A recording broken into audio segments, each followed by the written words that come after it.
दुनिया में झूठ अनेकों हैं, पर शंभु झूठ यस झूठ नहीं।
सत्संग रूपी गंगा में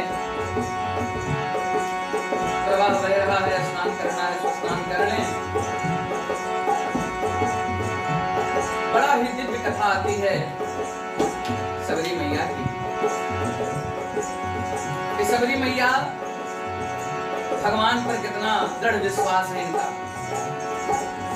तुलसीदास जी महाराज जी ने मानस में लिखा सबरी को दृढ़ विश्वास था भगवान पर, और दृढ़ विश्वास पंचम भक्त की कही रही है। मंत्र जाप मम दृढ़ विश्वास,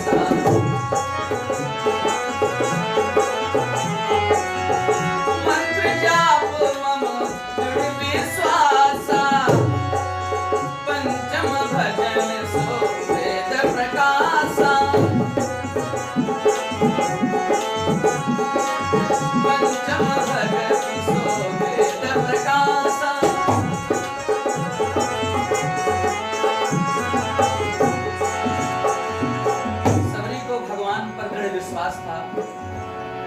सबरी की बड़ी सुंदर कथा आती है।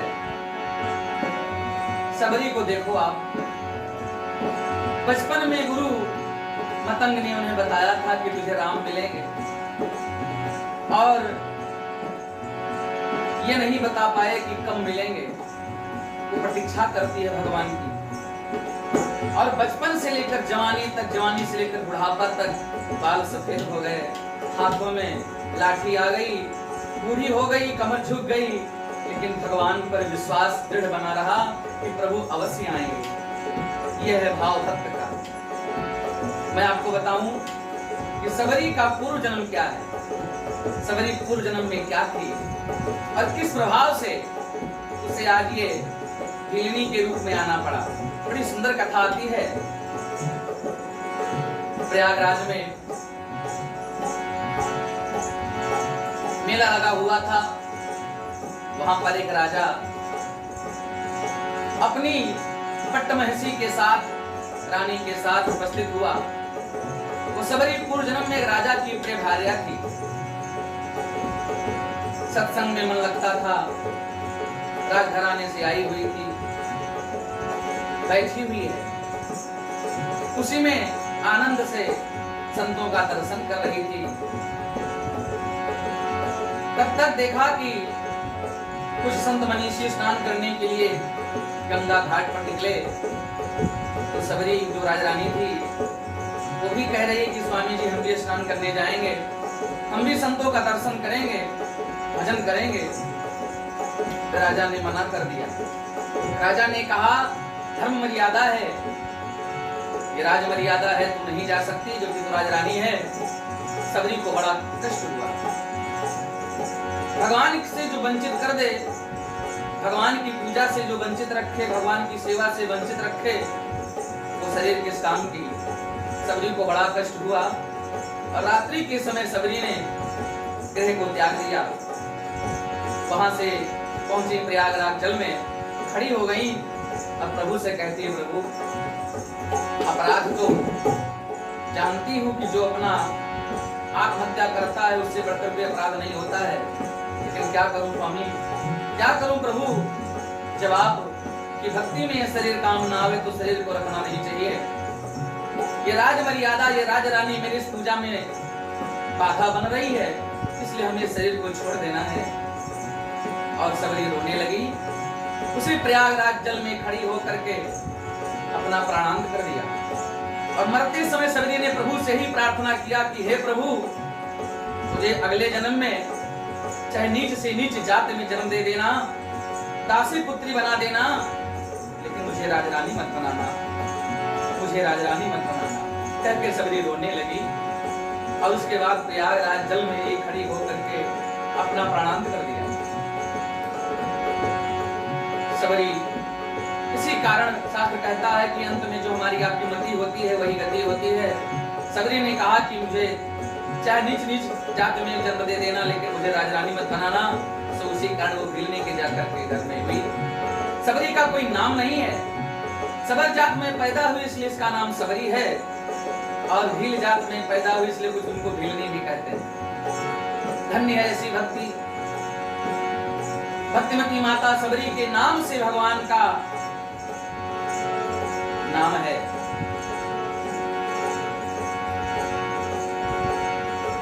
आज सबरी के शरीर शांत हो गया। राजा ने जाल फिकवाया, सबरी के उस राजरानी के शरीर को पाया, लेकिन प्राण तोड़ गए। वही सबरी आज शूद्रा के घर जाकर जन्म लेती है। छोटी सी अवस्था है, लेकिन भगवान का भजन बना हुआ है, पूर्व स्मृति बनी हुई है। सबरी सोच रही है कि भगवान का भजन कैसे करूं। एक दिन सदमार्ग मिल गया। बैठी थी एक पेड़ के नीचे, और पेड़ के नीचे पहुंची तो वहां एक वृक्ष और पत्ते आपस में बात कर रहे थे। बड़ा सुंदर संदेश है।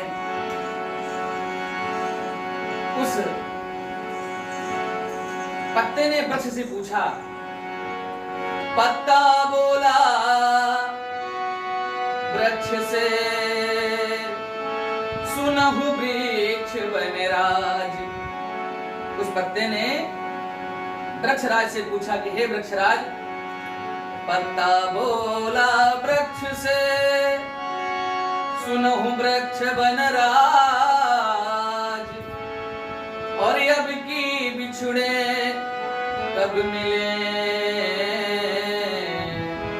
टूट टूट गिर जा। मैं अब की बिछड़ने के बाद कब मिलूंगा?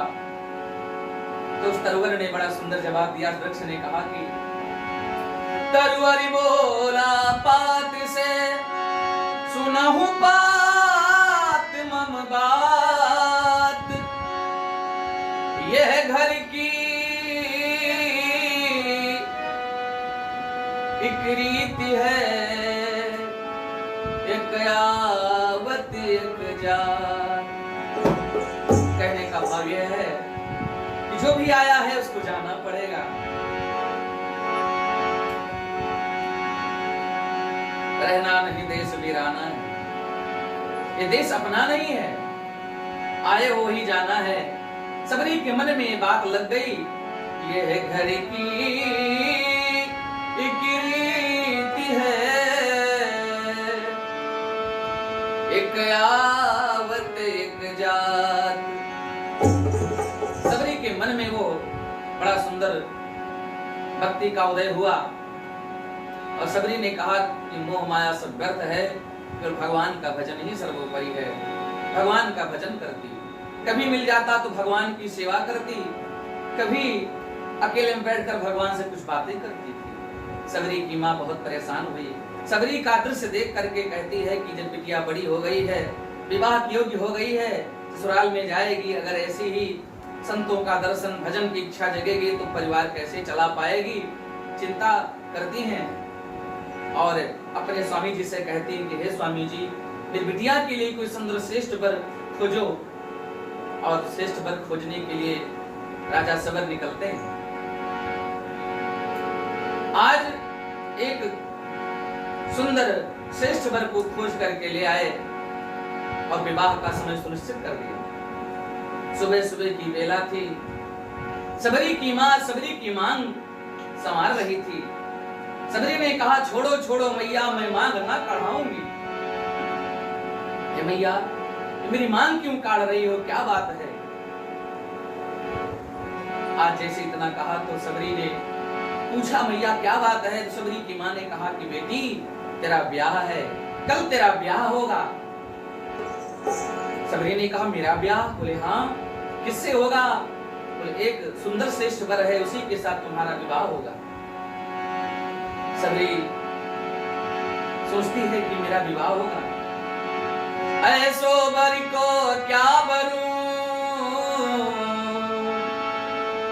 जो जीवे मर जाए, और वरण करूं उस सांवरा को, जो चुड़लो मर होई जाए। ऐसे वर को मैं क्या बोलूं जो जिसके साथ विवाह करूं वो ही मर जाए। अरे ऐसे प्रभु का वर्ण कर लूं अगर तो मैं जीवन कई जन्मों तक, करोड़ों जन्म तक मैं सधवा ही रहूंगी। सबरी देख रही है कि बहुत से पशु पक्षी आए हुए हैं। पशु पक्षी को देख करके पूछा, मैया सब पशु इकट्ठा क्यों किए गए हैं? सबरी की मां ने कहा कि बेटी, कल तेरा ब्याह है, तुम्हारे यहाँ बाराती वाले आएंगे और इन्हीं का मांस उनको खिलाया जाएगा। सबरी की आंखों में आंसू आ गए। सबरी कहती है कि मेरा ब्याह हो और ये पशुओं की हत्या हो, ये मुझे बर्दाश्त नहीं है। चुपके से रात्रि में सबरी उठ करके उन पशुओं के पक्षियों के किवाड़ को खोल दिया। पशु पक्षी सब भाग गए। आज उन पशु पक्षियों के हृदय से एक आवाज आई, सबरी जा, तुमने मुझे मुक्त किया है, परमात्मा तुझे मुक्त करेंगे। ऐसा कह करके सबरी ने किवाड़ खोल दिया और सभी पशु पक्षी उड़ गए। रात्रि के ही समय सबरी ने गृह को त्याग दिया। सबरी ने कहा कि मैं घर नहीं रहूंगी, मैं जाकर किसी संत का आश्रय ले लूंगी। संत के आश्रम पर पहुंचती है। उस समय का जो धर्म था, वर्णाश्रम धर्म बड़ा ही कलिष्ठ था। लोग महिलाओं को प्रवेश नहीं देते थे। एक तो शूद्रा। सबरी बहुत दुखी है, क्या करे? संत के पास गई, संतों ने वहां से उनको भगा दिया। सबरी लौटती है और जब सबरी पहुंचती है एक जंगल में, वहां हिंसक पशु आकर उसको भयाक्रांत कर रहे हैं, डरा रहे हैं। सबरी हरि सुमिरन कर रही है, भगवान को ही पुकारती है कि प्रभु आप ही कृपा करो। सबरी संतों के पास जाती है तो संत उसको स्वीकार नहीं करते हैं। एक दिन की बात है कि संत मनीषी को जल भरने के लिए गए तो नदी में जल की जगह पे कीड़े ही कीड़े उत्पन्न हो गए। अब जब जल नहीं भर पाए, संत मनीषी स्नान नहीं कर पाए, तो प्रभु से प्रार्थना किया। प्रभु ने आकाशवाणी किया और कहा कि जब सबरी आकर जल भरेगी तो जल पुनः स्वच्छ हो जाएगा। ऐसे कृपा करते हैं भक्तों पर भगवान। भक्तमती माता सबरी जब जल जाती हैं और जल को भरती हैं तो पुनः वो जल शुद्ध हो जाता है। सबरी ने सोचा कि मेरी सेवा कैसे हो, मैं संतों की सेवा किस तरह से करूं, भगवत सेवा कैसे करूं, संत मनीषी मुझे स्वीकार नहीं करते। तो सबरी ने चुपके चुपके से सेवा करनी शुरू कर दी। जब तक संत उठते नहीं तब तक वो जा करके झाड़ू बुहारा करके चली आती। सुबह उठते संत मनीषी देखते कि झाड़ू बुहारा कौन कर गया है, सब विचार करते हैं किसने किया किसने किया। ऐसे चलती रही। संविधा ला करके सबरी प्रातः काल में रख देती, जल के मंडल भर देती।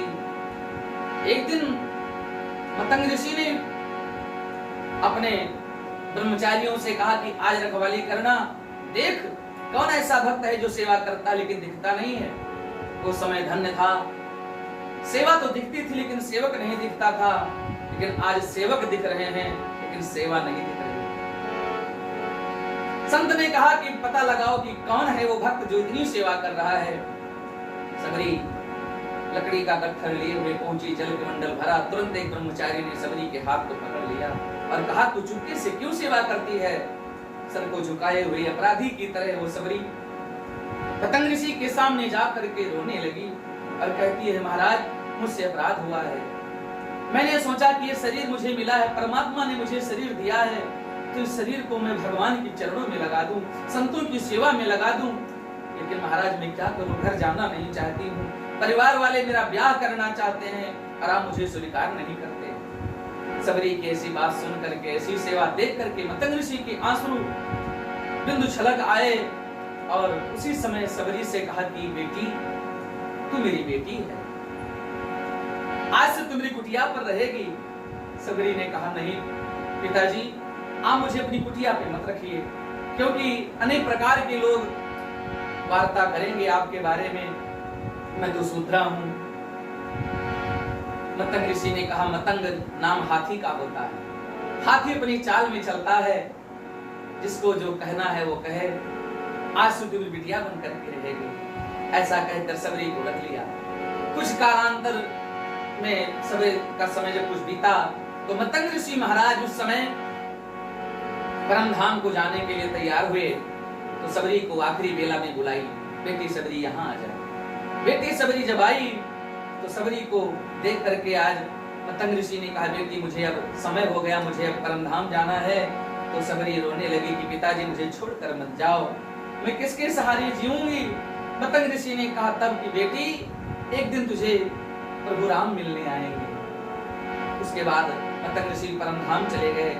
सबरी को बताकर गए थे कि राम जी आएंगे और राम जी का ही भजन करना, राम जी को ही पुकारना, तुझे अवश्य राम मिलेंगे। लेकिन दिन नहीं बताया किस दिन आएंगे। सबरी उसी दूसरे दिन से ही रास्ते में पूरा झाड़ू बुहारा करती, फूल बिछाती, अचरा से रोजे शिबिरी और रहिया बुहारे हमरे पहुनाए हैं, हमरे राम जी हैं।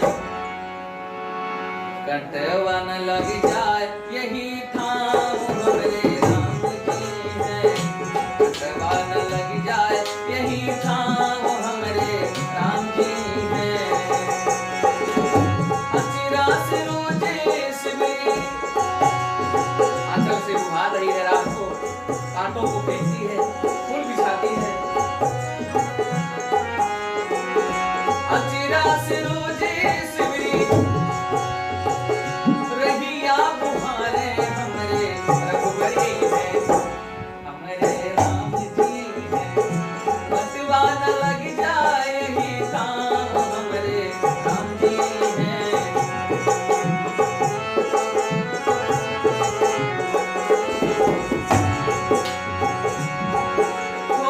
उसके चटैया शिबिरी, उसके चटैया शिबिरी, झाड़ी के बिछावे हमरे रघुबरी हैं, हमरे पवनाई हैं। आसन लग गई है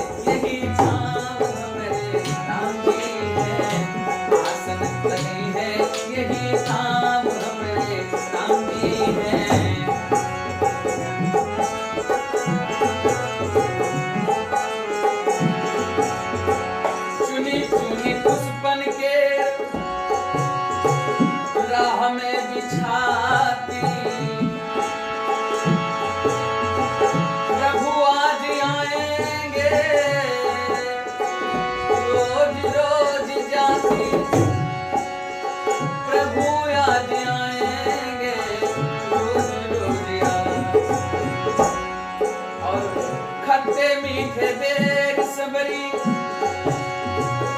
चखी चखी लावे हमरे घुमाई है।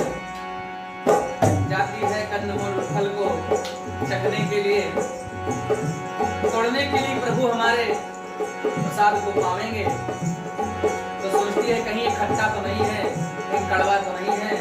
उस फल को सबरी आज एक बार चख करती है। खट्टे मीठे बेर सबरी, खट्टे मीठे बेर सबरी देखी देखी लावे हमरे घुमाई है, हमरे रघुवरी है। गजवा लगी है यही काम हमरे राम जी है, गजवा लगी है यही काम हमरे राम जी है। ओ अचेरा से रोज सबरी, अचेरा से रोज सबरी रहिया बुहारे हमरे राम जी है, हमरे घुमाई है, हमरे रघुवरी है। कटवान लग जाए यही काम हमरे राम जी है, कटवान लग जाए यही काम हमरे राम जी है। आज राम जी को पुकार रही है, मेरे प्रभु आएंगे। कहती है कि प्रभु आपका दर्शन हो जाए। और तरस रही अखियां,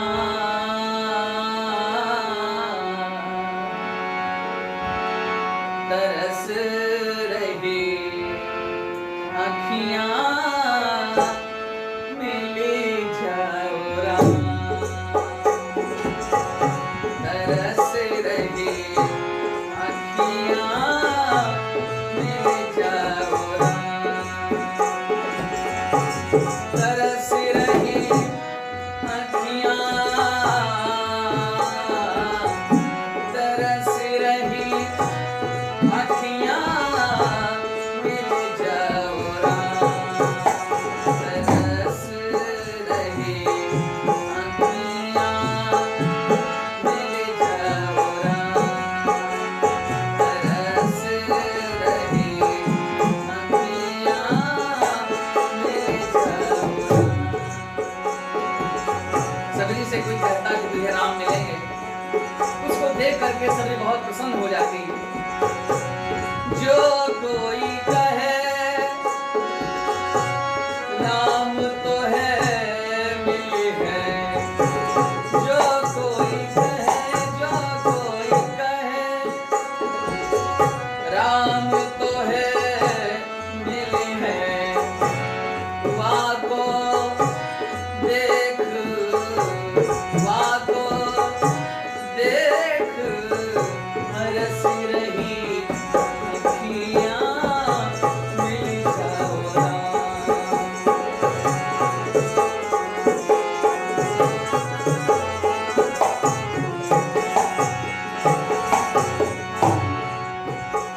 तरस रही अखियां मिल जाओ राम।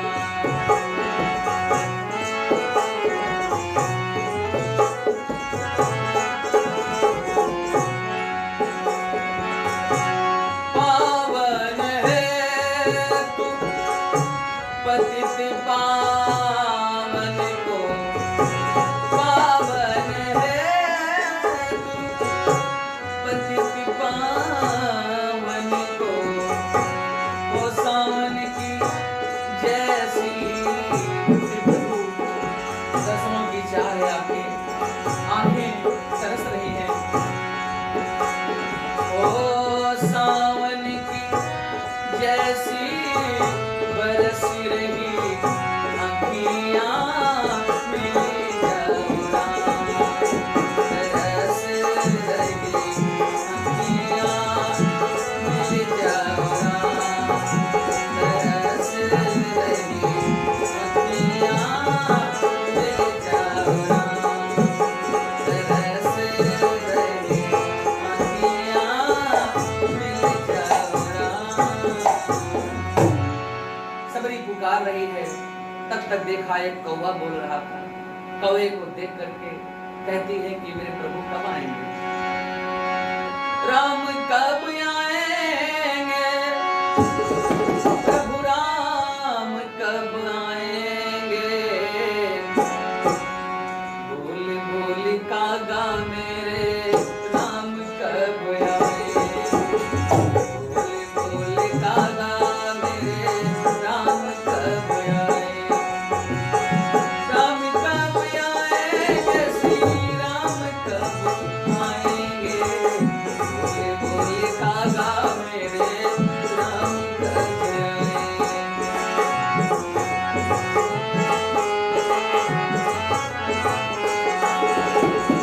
आए नहीं सामने लगाई कितनी देर रे, चक चक रखे मैंने टोकरी में मेरे। आए नहीं सामने लगाई कितनी देर रे, चक चक रखे हमने टोकरी में मेरे। होगा आनंद मुझे, होगा परमानंद मुझे, राम उसे पाएंगे। बोल बोल कागा रे राम कब आएंगे, बोल बोल कागा रे राम कब आएंगे, बोल बोल कागा रे राम कब आएंगे, बोल बोल कागा रे राम कब आएंगे। पुकार रही थी और भगवान की कृपा हो गई। दृढ़ विश्वास देखिए कि सबरी बचपन से लेकर वृद्धावस्था तक बूढ़ी हो गई, तब तक भी वो भगवान की प्रतीक्षा करती रही, आस नहीं छोड़ा कि हाँ आज नहीं आएंगे। यह है भक्त का विश्वास। और भगवान आए, भक्ति को परम धाम मिला। धन्य है भक्ति मैया जिनका कोई नाम नहीं है, लेकिन उसके नाम से प्रभु का नाम है, उसकी भक्ति से प्रभु का नाम हुआ। ऐसे भक्त हैं माता सबरी। बोले सच्चिदानंद भगवान